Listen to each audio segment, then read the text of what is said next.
Bonjour à toutes et à tous, je m'appelle Charlotte Rotureau, fondatrice d'Evie. J'ai le plaisir aujourd'hui de vous partager une vidéo sur les événements éco-responsables.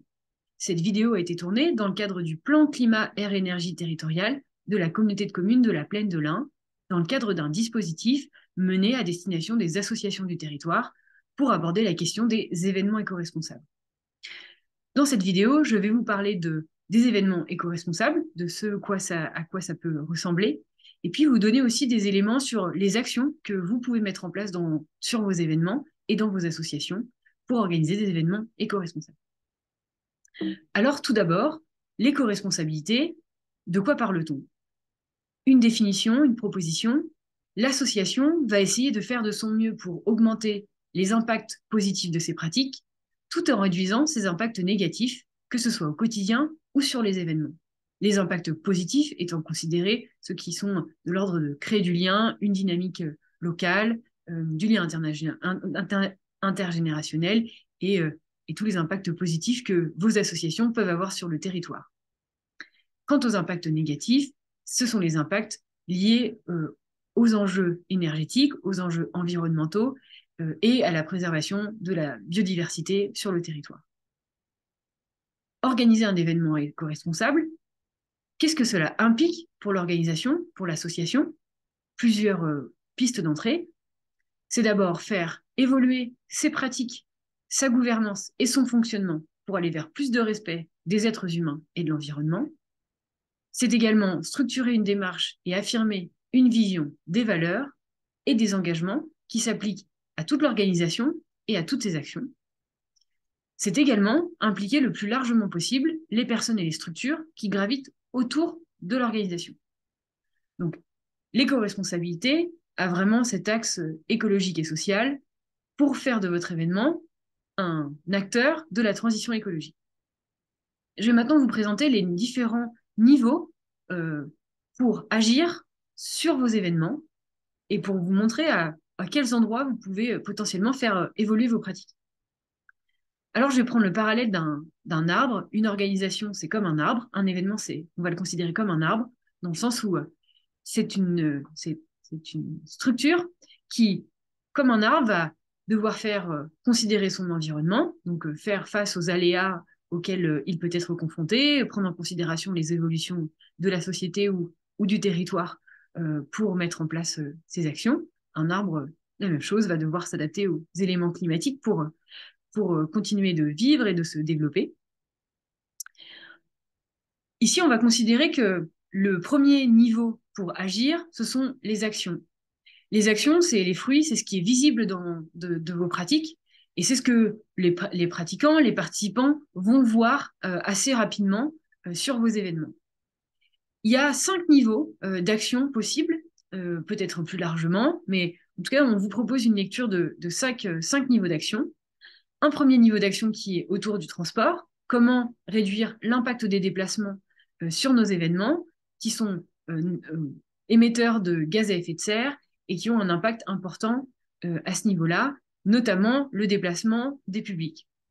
Ensuite, il y a un deuxième niveau qui est de l'ordre des déchets.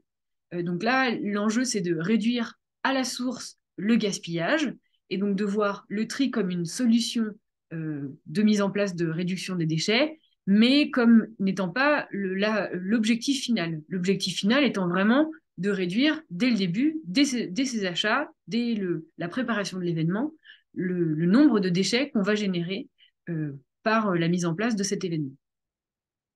Le troisième élément consiste dans les ressources naturelles.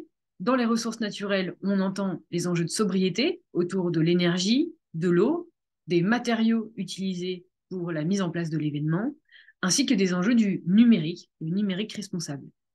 Dans ces questions de ressources naturelles, on aborde également l'impact sur la biodiversité des événements, notamment les événements qui se déroulent en extérieur. Ensuite, le cinquième levier d'action est sur l'alimentation, l'enjeu étant de proposer une alimentation saine et respectueuse de l'environnement aux participants de l'événement, et donc de faire attention à la provenance des produits, à la qualité nutritionnelle des aliments qu'on va pouvoir proposer, et essayer d'avoir une cohérence dans les pratiques que vous allez mettre en place. Et enfin, le dernier levier d'action consiste et sur les thématiques de l'accueil tout public, s'ouvrir à tous les publics, permettre à des personnes qui ont des handicaps de pouvoir accéder aux événements, mais également permettre à des publics qui n'ont pas forcément l'habitude de venir sur nos événements de pouvoir participer et de pouvoir aussi être acteurs et pouvoir proposer des choses pour l'organisation de l'événement. Donc, ces 5 sujets sont les cinq actions qu'une organisation peut mettre en place pour justement faire mener une démarche éco-responsable. Ensuite, en parallèle de ces actions, il y a un autre niveau auquel l'association va pouvoir agir, qui est au niveau des ingrédients. Les ingrédients étant des éléments beaucoup plus transversals à l'événement et sur lesquels on va avoir une démarche plutôt à long terme pour faire évoluer ces pratiques un peu plus en profondeur et pour permettre aussi que toutes ces actions se mettent bien en place. Je vais donc vous proposer les ingrédients. L'un des premiers ingrédients est la stratégie financière, c'est-à-dire que d'où vient mon argent et est-ce qu'on a pu réussir à développer des partenariats éco-responsables et aussi où va mon argent, c'est-à-dire plutôt une politique d'achat et donc comment est-ce qu'on dépense notre argent, est-ce qu'on a pu mettre des critères ou est-ce qu'on a pu faire attention aux achats qu'on a pu faire, est-ce qu'on a privilégié des circuits courts, de la seconde main, des produits locaux, bio peut-être, voire ou raisonnés. Et donc, la stratégie financière va être un élément important pour mettre en place une démarche éco-responsable et va faciliter beaucoup de choses pour la mise en place des actions. Le deuxième ingrédient essentiel dans une démarche est la structuration. Est-ce qu'on a mis en place un certain nombre d'outils pour justement suivre les actions qu'on a mis en place, s'assurer que ce qu'on a mis a un impact positif, qui peut être par exemple, est-ce qu'on a pesé nos déchets à la fin des événements pour voir si on avait réduit par rapport à l'année d'avant, est-ce qu'on a pu avoir un tableau de suivi par exemple de nos consommations en buvette pour voir si les produits qu'on a proposés ont répondu aux besoins des participants. Est-ce qu'on a des outils qui nous permettent de communiquer ces informations auprès des membres bénévoles de l'association? Donc, les éléments de structuration sont importants pour mener à bien une démarche éco-responsable. L'élément suivant est sur la thématique de l'engagement. Ici, c'est vraiment s'intéresser à comment on permet aux membres de l'événement, qu'ils soient les prestataires, les fournisseurs, mais aussi les participants et les bénévoles, de pouvoir contribuer à la démarche éco-responsable. Et donc, l'engagement est très important pour travailler, par exemple, avec nos fournisseurs, essayer de voir avec eux si on peut travailler sur des démarches plus éco-responsables, essayer de voir aussi avec nos partenaires si on peut par exemple, éviter certains goodies ou faciliter le financement de certaines actions éco-responsables que vous souhaiteriez mettre en place. Et dans l'engagement, il y a aussi comment on implique les bénévoles de l'association dans la démarche, comment on leur permet de proposer des solutions, d'être acteurs et de mettre en place des actions qui leur tiennent à cœur. Donc la thématique de l'engagement, elle est très importante puisque plus la thématique éco-responsable est partagée collectivement dans l'association, plus la démarche va fonctionner et le public va en être informé. Ensuite, le dernier point, le dernier ingrédient indispensable pour mettre en place une démarche écologique et éco-responsable, c'est la question de la gouvernance, c'est-à-dire dans la manière dont l'association est organisée, est-ce qu'on permet à tout à chacun de pouvoir prendre la parole, de pouvoir participer à la vie de l'association, de pouvoir proposer des initiatives. On sait que la gouvernance va être un enjeu important puisque c'est la gouvernance qui tient le cap de l'association et qui va donc pouvoir impulser la démarche éco-responsable et soutenir les actions que des bénévoles auraient envie de porter. Donc ces 4 ingrédients sont des ingrédients transverses extrêmement importants pour que les actions se mettent bien en place et que donc on puisse réussir à avoir un impact positif et à mettre en place une démarche éco-responsable importante. Enfin, le dernier élément qui est essentiel pour que l'action fonctionne bien et que la démarche éco-responsable soit impactante, c'est la vision. La vision parce que tout part de là, tout part de cet élément dans le sens où si les sujets d'éco-responsabilité sont portés par les membres du bureau, par le comité d'administration, eh bien, ça va être beaucoup plus facile de pouvoir mettre des actions en place et d'impulser une démarche au long cours pour l'organisation. Et donc, la vision, ça peut être dans les statuts de l'association, ça peut être lors des assemblées générales, lors des réunions que vous avez de bureau.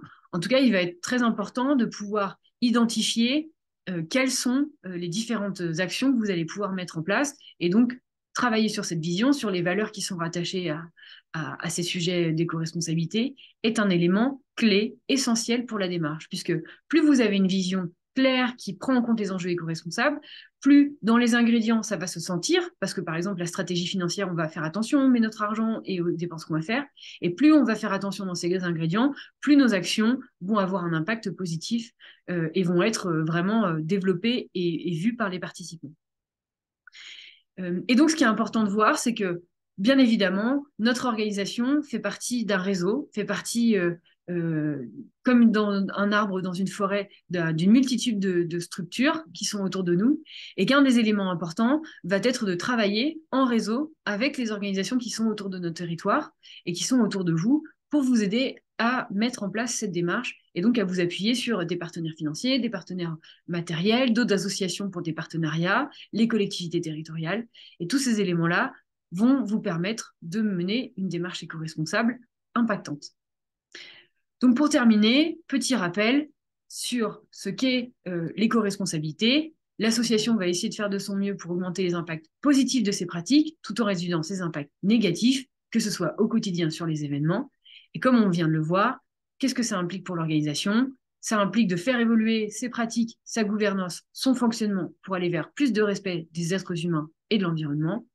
C'est structurer une démarche qui affiche une vision des valeurs et des engagements qui s'appliquent à toute l'organisation et à toutes ses actions. Et c'est impliquer le plus largement possible les personnes et les structures qui gravitent autour de l'organisation. Vous avez en complément de cette vidéo la possibilité de télécharger un fichier Excel pour vous aider à faire un diagnostic de votre démarche éco-responsable sur votre événement, qui est constitué d'un tableau Excel avec une centaine de questions pour vous aider. Vous pouvez retrouver également une vidéo d'explication afin de vous permettre de remplir au mieux le tableau et de mener à bien cet autodiagnostic. Merci pour votre visionnage et bon événement éco-responsable.